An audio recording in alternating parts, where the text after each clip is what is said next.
Mesdames, messieurs, bonjour et bienvenue à la première Masterclass.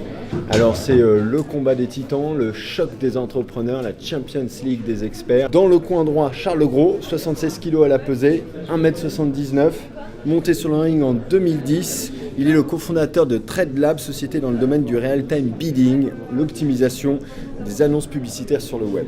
Dans le coin gauche, Alexandre Sauvage, 75 kg de muscles et de levée de fond. 1m86, monté pour la première fois sur le ring en avril 2004. Il est le cofondateur de Léosphère, une société spécialisée dans la mesure du vent. Et pour arbitrer ce combat de légende, ni plus ni moins qu'un arbitre international, Daniel Guézelard. Bravo. Bonjour. Chers amis, bonjour. Merci d'être avec nous en ce matin pluvieux et sanglant. Charles et Alexandre, je vous demanderai de ne pas faire de coups bas, s'il vous plaît. Pas de coups en dessous de la ceinture. Voilà, vous pouvez serrer la main de votre adversaire. Bravo. Nous allons donc maintenant rentrer dans le vif du sujet. Nous allons commencer à parler de la levée de fonds. Charles, vous n'avez pas jugé bon de lever des fonds pour faire croître votre entreprise, en tout cas pas encore. Est-ce que vous pouvez nous expliquer un peu? Nous, on a fait quand même une petite levée au tout début sur un PowerPoint, clairement, auprès d'un investisseur qui était un ami, qui avait un peu d'argent, et qui s'est dit TradeLab a peut-être un bon potentiel. Donc ça s'est fait assez rapidement. Après, c'est vrai qu'on a eu plutôt un développement sur fonds propres et qui a fonctionné jusqu'à aujourd'hui. De toute façon, une levée de fonds, c'est une question de timing, d'ambition, d'envie. C'est une question aussi un peu d'homme.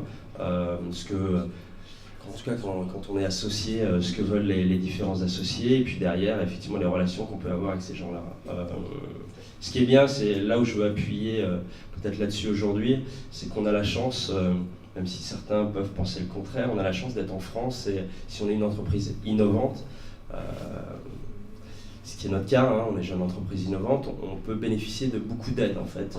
C'est un pays qui aujourd'hui a compris que l'entrepreneuriat était quand même super stratégique, notamment l'entrepreneuriat peut-être innovant, et que c'est un secteur qui est très très pourvoyeur finalement de croissance et d'emploi.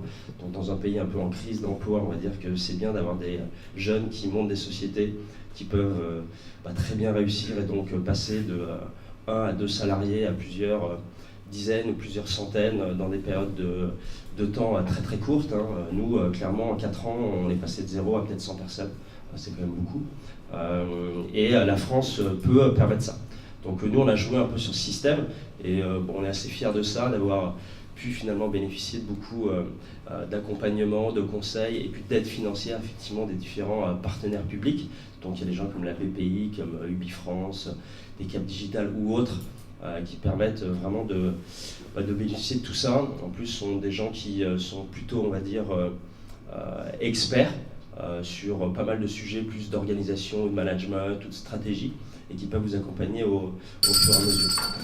Alexandre, quant à vous, vous avez rapidement levé des fonds pour développer votre société. Est-ce que vous pouvez nous dire pourquoi? Et je vais simplement rappeler un postulat auquel on croit beaucoup, c'est que le meilleur financement, c'est pas l'État, contrairement à ce que tu dis, même si c'est tout à fait confortable dans certains cas, le meilleur financement, c'est le client. Et notamment en phase d'amorçage, je pense qu'il ne faut surtout pas se précipiter sur du financement en capital externe. Il faut impérativement essayer de s'autofinancer le plus vite possible avec les clients. Nous, on a levé 75 000 € la première année, mais simplement parce que c'était la contrepartie des subventions, des aides qu'on avait de la région, d'Oseo à l'époque. Dès le départ, il y a quand même un besoin d'amener des fonds propres. Et les fonds propres, ils peuvent venir ou d'investisseurs extérieurs, ou de votre propre création de valeur, c'est-à-dire de votre résultat issu des ventes. Bon, donc on a eu ça, on a eu du love money et des business angels au départ, et puis pendant 5-6 ans, on a vécu de manière complètement indépendante. Donc on a atteint à peu près 15 millions d'euros uniquement avec nos capitaux de départ. Et puis à partir de là, il se passe 2 choses. La première, c'est que vous avez besoin. Donc vous avez besoin de fonds propres. Vous avez besoin de fonds propres parce que, comme je le disais tout à l'heure, il faut accélérer. Chaque technologie aujourd'hui, à partir du moment où elle naît, elle est immédiatement mondiale et elle a une concurrence immédiatement mondiale. Donc à partir de là, de toute façon, il faut aller extrêmement vite. Et pour aller vite, même si vos clients vous achètent, même si vos clients vous financent, de toute façon, ils vont moins vite que vos échéances, notamment si vous investissez, que vous faites du développement, vous faites la R&D, que vous avez un bureau en Chine, aux US, etc.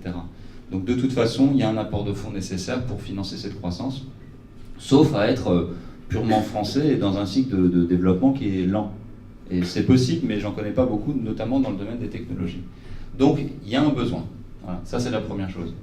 Il y a un besoin, et de toute façon, j'ai envie de dire, l'argent, il pousse au crime, puisque je ne vais pas revenir sur une considération philosophique du capitalisme actuel, mais l'économie est quand même largement drivée par le capital, par la finance, et cet argent il est là, et de toute façon il pousse à l'investissement, et si ça ne vient pas chez vous, ça va venir chez votre concurrent. Et si ça ne vient pas chez votre concurrent, ça va venir chez votre client. C'est-à-dire que les réseaux de financement en capital, il y a tellement d'argent, si vous voulez, disponible pour investir dans des domaines porteurs que de toute façon, ça vous rattrape. Donc non seulement vous avez besoin pour votre financement, mais en plus, si ce n'est pas vous qui le prenez, c'est quelqu'un d'autre qui va le prendre et ça va vous poser des problèmes. Plutôt que d'essayer de résister à cette vague qui fait que, excusez-moi pour les entrepreneurs, j'en suis un aussi, mais malheureusement, la finance est une puissance qui fait que vous êtes obligé de jouer avec. Voilà. Donc je suis désolé pour ceux qui y croyaient encore, mais malheureusement c'est fini. Non, les entrepreneurs ne vont pas mettre la bascule dans l'autre sens. Donc on a levé des fonds assez massivement récemment, on a levé 17 millions d'euros.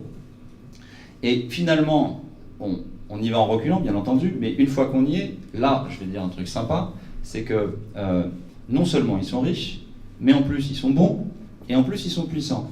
C'est-à-dire qu'ils vous donnent de l'argent que personne d'autre pourra vous donner, parce qu'effectivement, nous aussi, on était allés racler les tiroirs d'à peu près tout le monde autant qu'on pouvait, ce qui est le jeu, bien entendu, puis l'argent est fait pour ça, toutes les avances remboursables, etc.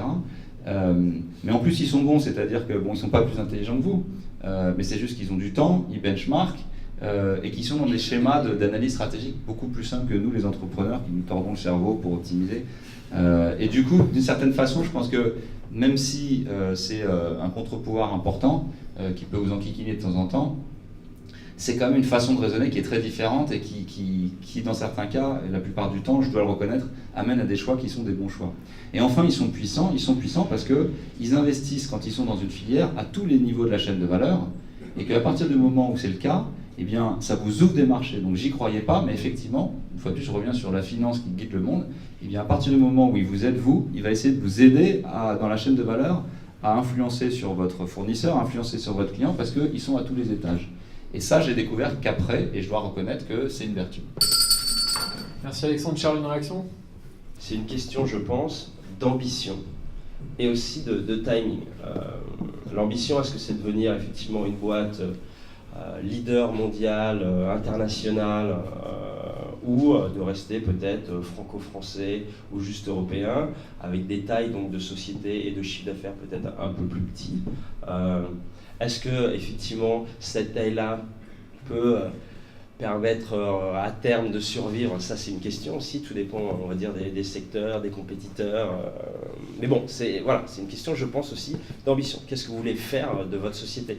Où je le rejoins, ce sont des gens qui ont effectivement la puissance financière, mais qui ont peut-être l'intelligence de bien vous accompagner. Et ça, je pense que c'est essentiel dans le choix en fait pour des personnes qui vont vous accompagner. Ce sont des gens qui peuvent effectivement vous ouvrir des business, qui peuvent vous ouvrir des pays de manière peut-être plus rapide, ou en tout cas trouver l'angle marketing ou l'angle produit, product marketing finalement, qui est un peu le terme très utilisé aux US, pour pouvoir effectivement devenir un acteur mondial et incontournable sur les différents marchés. Merci Charles. Alexandre, est-ce que vous voulez réagir à cette contre-attaque? Non, mais en fait, Jean-Claude, j'ai l'impression qu'il veut conquérir le monde contre Criteo et Google, et sans lever de fonds, sachant que Criteo a levé je ne sais combien de dizaines de millions d'euros, d'ailleurs auprès d'un de mes actionnaires, et ensuite est rentré au Nasdaq. Donc, en attendant, j'imagine une autre forme de liquidité ou d'augmentation de capital. Je pense qu'à un moment donné, comme tu le dis toi-même, il faut être ambitieux. Il ne faut pas rêver, c'est pas l'État français qui va financer ou l'Europe. dont on obtient des financements après 17 tentatives et 800 kilos de papier, qui va financer ta croissance à la vitesse où tu veux aller. Enfin, personnellement, j'en suis revenu. J'ai aussi cru à ça très longtemps. Ça ne veut pas dire qu'on sacrifie son indépendance, ça ne veut pas dire qu'on sacrifie les valeurs de la boîte.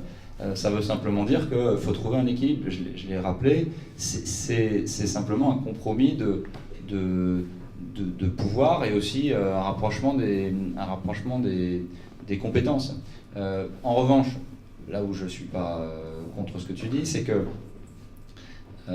premièrement, c'est pas une fin en soi, contrairement à ce que la culture technobuleuse parisienne veut nous faire penser, c'est-à-dire que la levée de fonds, c'est pas du tout un succès, c'est juste un moyen sur le chemin pour arriver vers le client. Nous allons en parler. Voilà. Et deuxièmement, c'est une association de personnes. Donc effectivement, avant de s'associer, il ne s'agit pas de se jeter sur le premier venu, il s'agit de s'associer avec des gens qui peuvent vous aider à développer votre compétitivité. C'est rien d'autre que ça. C'est pas un banquier, etc. Donc là, je te rejoins. Il faut choisir les bonnes personnes. Merci Alexandre, on va reparler de tout ça, on va faire un rapide débrief. Première phase de match, hein, on voit que les deux boxeurs s'observent, se tiennent à distance. Beau jeu de jambes. Tu as arraché sa chemise déjà. On sent que ça commence à On clasher. sent l'agressivité. On passe sur la deuxième phase, donc là vous pouvez réellement porter les coups. Toujours au-dessus de la ceinture. Ils n'ont pas compris qu'à la fin, c'est eux qui prenaient les coups.